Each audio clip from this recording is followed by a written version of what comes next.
UPSC interview দিতে ঢোকার আগের যে লাস্ট কলটা, I didn't call up my parents, the parents call was the penultimate call, the ultimate call was to sir.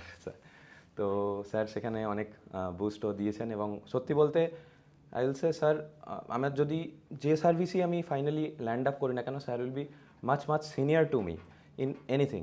How ever কোথাও গিয়ে এই প্রিপারেশনে down the line, specially interview গাইডেন্সে, sir has been like the elder brother.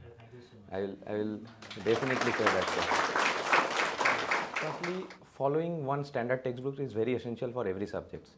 Rather than going for 2-3 textbooks per subject, following one at least standard textbook or coaching notes, whatever one is attending, that is very essential. Secondly, having a, especially starting from this time, since prelims is I think 3 months away. So having a very comprehensive overview how the questions are coming for the last 3-4 years, especially having a POQ analysis of the last 10 years is very essential. Especially that helps in developing how to eliminate the options and having a peripheral knowledge how the UPSC is going to ask question.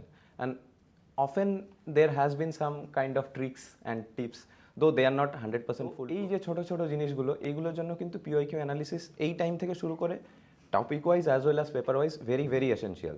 মানে nothing can replace that, nothing. তার সাথে সাথে serious কোনো coaching ইনস্টিটিউটের mock টেস্টের paper একদম diligently দিয়ে যাওয়া, স্পেশালি যেটা যদি সম্ভব হয় টাইমে বসে, সেই প্লেসে বসে, সেই এনভায়রনমেন্ট বা অ্যাটমসফিয়ারের মধ্যে বসে দিয়ে যাওয়াটা খুব জরুরি। সাথে continuous revisions, and do not go after each and every booklets you find in the market. Just follow one textbook and one source for current affairs, whatever you might find comfortable or whatever you might find easy to grasp.